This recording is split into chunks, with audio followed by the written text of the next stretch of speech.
thing you can't buy. I mean, I can buy anything I want, basically, but I can't buy time.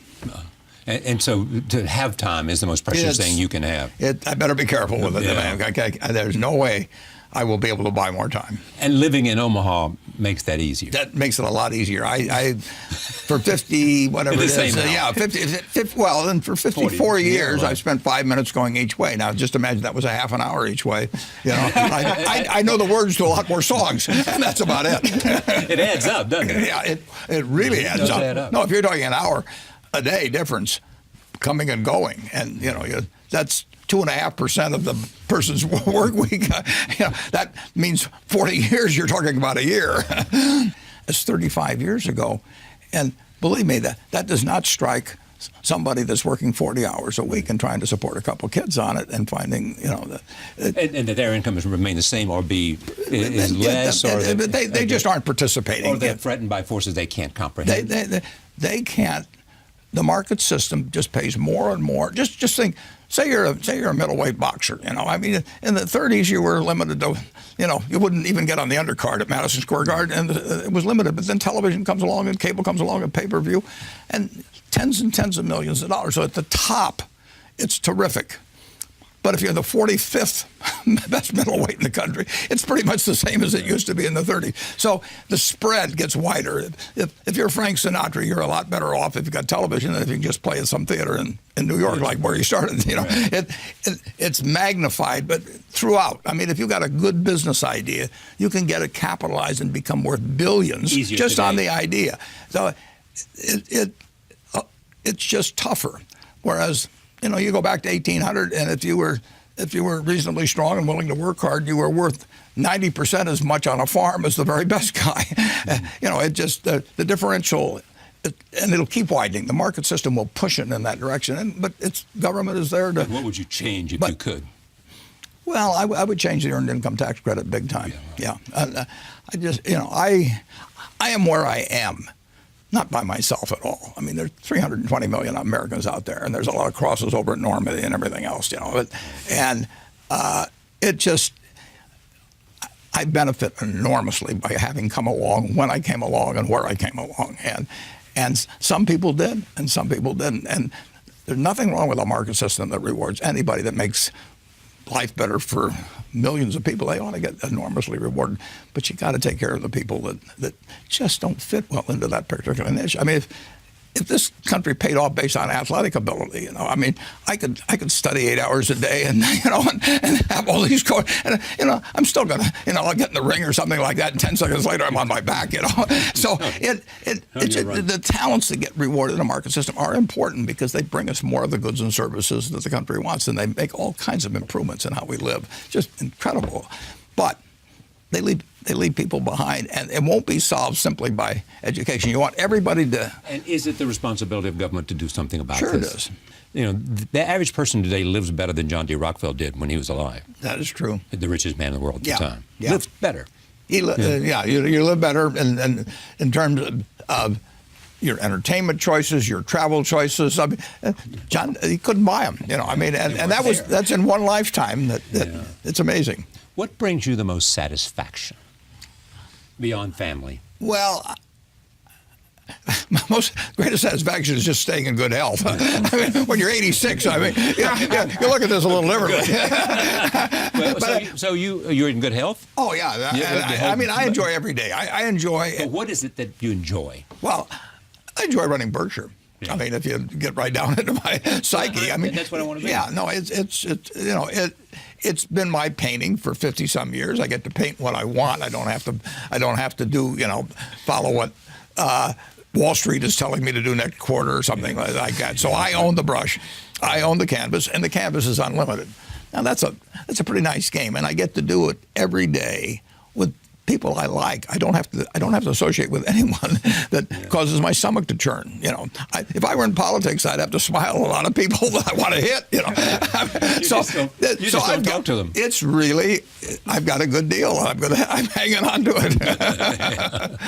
I often repeated the story. Brooke Astor once said to me, "I spent too much of my life worrying about what people thought of me, and then I only care about what I think of them now."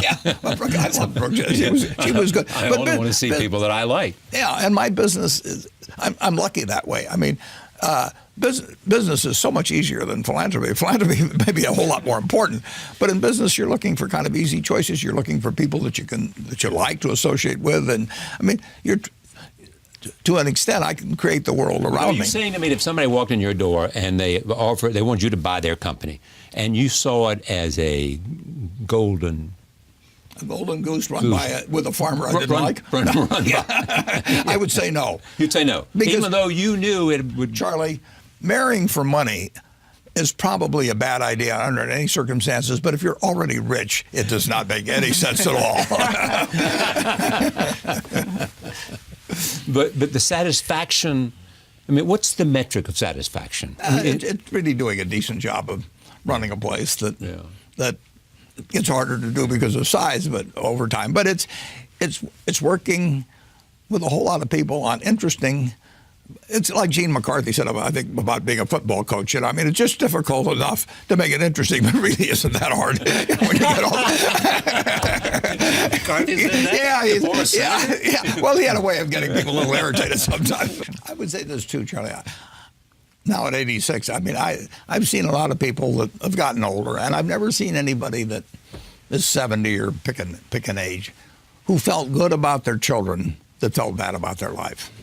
You know, in all my experience. I mean, you've never seen anybody who felt good about their children that also felt bad about their life. Yeah. And I've seen plenty of people with lots of money that where it hasn't worked out well in the family. They didn't feel good about their children.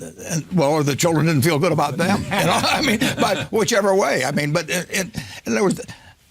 they failed at the most important teaching job they had in personal relationship, and sometimes it happens for extraneous reasons. But I really have never met anybody, regardless of their economic circumstances, who felt their life was a failure. Who felt they'd been.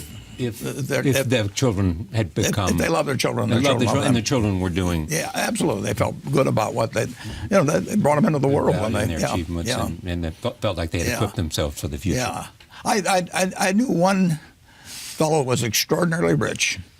He put a lot of money in his kid's name. He didn't want them to have any control over it. Once a year, he would have dinner with them and try and get them to sign their income tax return in blank. Now, just imagine that. With in this case 4 kids. None of them, he wanted to have enough confidence in them or to have, it's just crazy. I mean, he would woo them during this dinner and they knew exactly what was going on, and once a year, and then he'd bribe them sort of to sign their income tax return in blank so he could file and they wouldn't know what they had. I mean, that when you have adults, I've seen just time after time when people have been successes. I've seen plenty of the other too, but successes in business, a failure, and I don't think they feel that good about life. What is it that you two share? What makes this friendship so satisfying for both of you? Well, I think we both certainly share a curiosity about the world, and we come from 2 different but related worlds. So I think we probably spent about 10 hours of this 1-hour visit that Bill was scheduled on July 5th, 1991. His mother had to talk him into it. And we weren't halfway. I mean, we had gotten no place in terms of our eventual agenda just in that time. In fact, the governor of Washington came by, and Bill's dad had to come into the bedroom and pull us out of it. We didn't want. He was a little embarrassed we were talking to him. Well, we have fun to start with. Right? I mean, every relationship should have a lot of fun in it, and we find the world in just such an interesting place. So we like to compare notes on it. When we compare notes, we have a lot of fun doing it. You believe in America. Absolutely. You have said to me more than once, I would give up a year of my life just to know what the next 50 is going to be like. Yeah, even the next 4 now. I mean. Why'd you pick 4? I don't know, just number that came to me.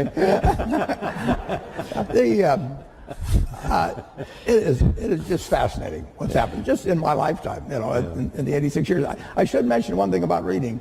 It was at the library here at Columbia that I wish I spent probably more time than any other student. I lived there practically.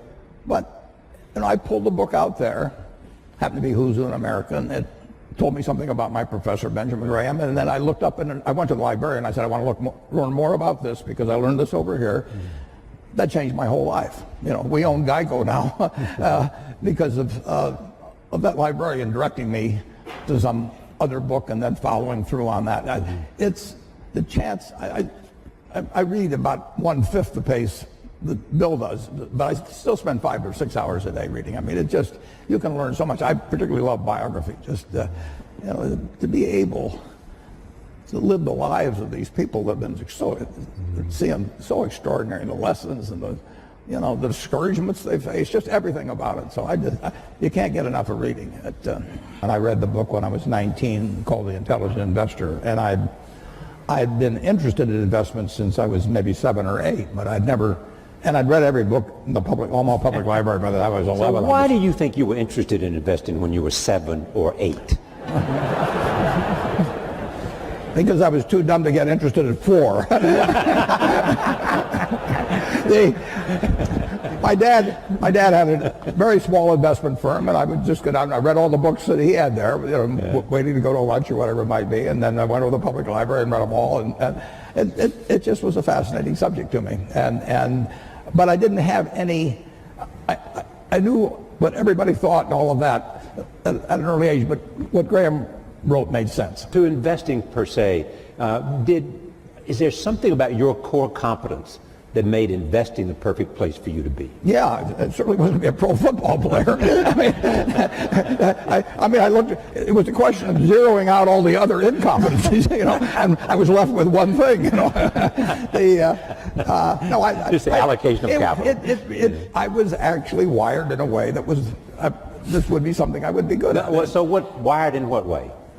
I can't tell you precisely, but I've got the right temperament for it, which is much more important than IQ. If you've got more than 120 points of IQ, sell the rest to somebody else. You don't need it in investments, but you do need the right temperament. You do it. You do have to be able to think for yourself.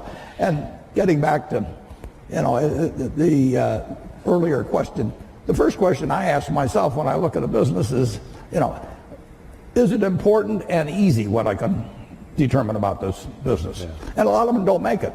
Now, Bill is looking for hard questions that plague society, and where intellect and money may make a difference. They may not for a while, but he's taking on the tough things. My job is to find easy things. I'm looking for 1-foot bars to step over, you know, rather than 8-foot bars to jump over, you know. But that's not irrational if you're looking at the investment universe. But reading is key. On the biography, on the book thing, you can learn so much. My partner Charlie Munger just loves Ben Franklin. You know, you can learn from other people and their mistakes, and I find biography is my favorite. Warren, you have often said you still tap dance to work. Absolutely. Because you can paint with your own colors. Yeah, I'm as excited about tomorrow in terms of what's going to happen as I was when I started. I was having a lot of fun when I started, but I'm having just as much fun now. And when I was here at Columbia, I had this terrible fear. It was impossible for me to speak in public. I mean, I wasn't able to do it. I actually read an ad in the New York Times. I went down to Midtown, signed up for a course, gave the guy a check, and then stopped payment on the check. I mean, I just petrified. But finally, and actually, after you get through hearing me today, maybe you'll wish I'd stayed afraid of public speaking, but that's another question. When I got out to Omaha, I finally decided I just had to do it, so I gave a guy $100 in cash, and once I parted with $100 in cash, I'd jump off the Grand Canyon to get my money's worth. So, but it changed my life. But I would say this: don't fear failure. Almost everything that's turned out, I got turned down by Harvard. The best thing ever happened. Among others, some good things that happened that didn't seem good at the time. Don't worry about. And don't let it eat at you or look back. Just keep going, because you're going to have some things and forget them. Go forward. All right, I want to go to the back of the room, right back there, wherever number 3 is. Hi, my name is Matthew Mann. I'm a first year at Columbia Business School. Both of you had a moment where you went out on your own. And I guess my question would be, if you were to do it all over again, you're in our shoes, what industry would that be in? Where would you start your own business today? I'd do the same thing. Yeah. I mean, for one thing, I'd be a failure at anything else probably. I mean, I'm not gonna. No, I mean, I had fun when I was in my 20s, my 30s. Now I'm 86 and I'm having fun. And so I advise students as much as possible look for the job that you would take if you didn't need a job. I mean, don't sleepwalk through life, and don't say it's all going to be great. I'll do this and I'll do that, and I'm just marking time till I get to be older. That, as I've told people, that's like saving up sex for your old age. I mean, it just is not it is not a good idea. Yeah.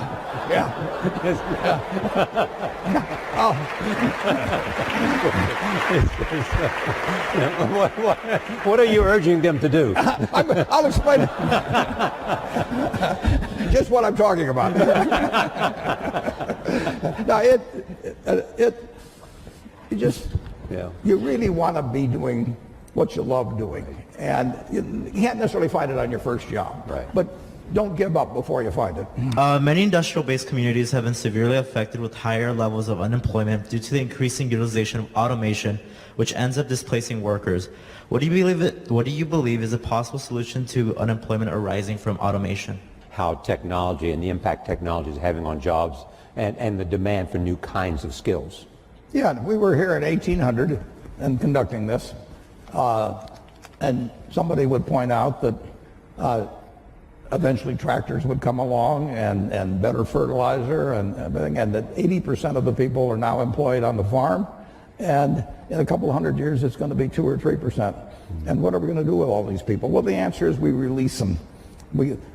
Keynes wrote something about it in something called Essays on Persuasion. He wrote in 1930 about what a more prosperous society would become like. And he actually postulated that in 100 years, and we're now 87 years away from that there would be 4 to 8 times as much output per capita. And he's remarkable, but he didn't quite get out, might get distributed. But the idea of more output per capita, which is what the progress is made on productivity, that should be harmful to society is crazy. I mean, the distribution may be a problem, but if one person could push a button and turn out everything we turn out now, is that good for the world or bad for the world? You'd have to figure out how to distribute it, but you'd free up all kinds of possibilities for everything else. So everything should be devoted initially to getting greater productivity, but people who fall by the wayside through no fault of their own, as the goose lays more golden eggs, should still get a chance to participate in that prosperity, and that's where government comes in. Whether you're going to make an investment in a company or whether you're going to buy the company, what are the factors that you're looking for? What test? I'm looking for durable competitive advantage. I'm looking for something that has a moat around it for a considerable period of time. And I'm looking for an honest and able management to run it, because I don't know how to run it myself. And I'm looking for a purchase price that's not excessive. But it's better to pay a little too much for something that's a very good business than it is to buy some bargain, but really a company without much of a future. And I don't know. I don't have a ability to predict with a high probability of success the future of most companies. So I'm looking for the exception. But the nice thing is, if there's thousands of companies out there, I really only have to be right on a couple. I mean, it's exactly the opposite of baseball, where you have called strikes, and the pitcher's trying to throw it to you at the worst part of the strike zone for you. And if he succeeds in getting into that corner 3 times and you don't swing, you're out. And in investing, it's a no called strike thing. So I can sit there all day and somebody can throw me one company after another, and finally I get one in my sweet spot. Both of you have chosen both wives and partners well. Charlie Munger added what to you? Oh, Charlie Munger changed my views. He refined them in a huge way in terms of looking for the quality companies and looking for the ability to make an investment that would work out well for 5 or 10 or 20 years, as opposed to something there might be one. I call it cigar butt investing, where there was one puff left in the cigar, but the cigar was free, so you picked up these disgusting looking things and got one puff out of them and one onto another one. And that worked okay, but it was small scale, and it really doesn't build something satisfying. So he kept forcing me in the direction of saying, is this really a business we want to own for forever? And do we want to get associated? It's like a marriage. I mean, do you want to get associated with this person forever? And it's a great way to look at things. It's more fun with a partner. I mean, Charlie and I have had more fun working together than either one of us would have had individually, and we have never had an argument after working together for 58 years. You talk every day? Not anymore, because we know what the other guy's going to say. We just grunt. Well, my own personal thought is that every life is of equal value, and in many ways,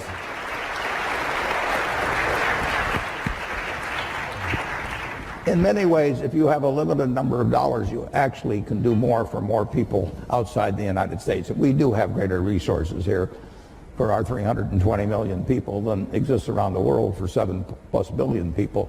So if you can improve the lot of more people by intelligently spending $1 billion or any other number in other areas of the world actually than here. And I get, coming from Omaha and having the money I have, people can say, well, why not spend it all in Omaha? You know, you grew up here in Omaha, it's done all kinds of things for you, and I absolutely acknowledge that.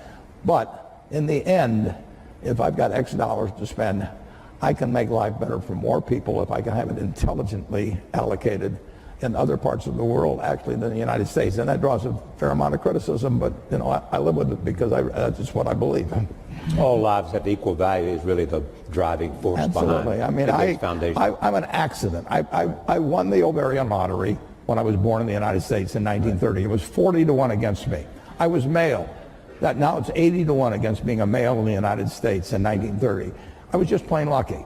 My life had been far different. Bill always said if I'd been born a long time ago, I'd have been some animal's lunch because I can't run fast and I can't climb trees and everything. You know? And I'd be saying, I allocate capital. You know? It wouldn't work.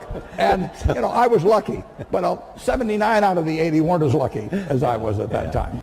If you go back 100 or 150 years, people got wealthy by making some money from the first oil refinery or steel and mill and building another one, and Henry Ford would build a plant to build cars, and then it would be from retained earnings, which eventually turned into cash. Now you can get rich very young just by having an idea, right. And you can get that idea monetized and capitalized in a way that you cannot believe. So we are particularly interested in getting younger people interested in philanthropy because there are huge fortunes by people that are now in their 20s and 30s, and just think of what the potential for that group. And so this thing has worked out way, way better, including getting younger people to join us. Are there any major life lessons that you two have learned through your personal experiences?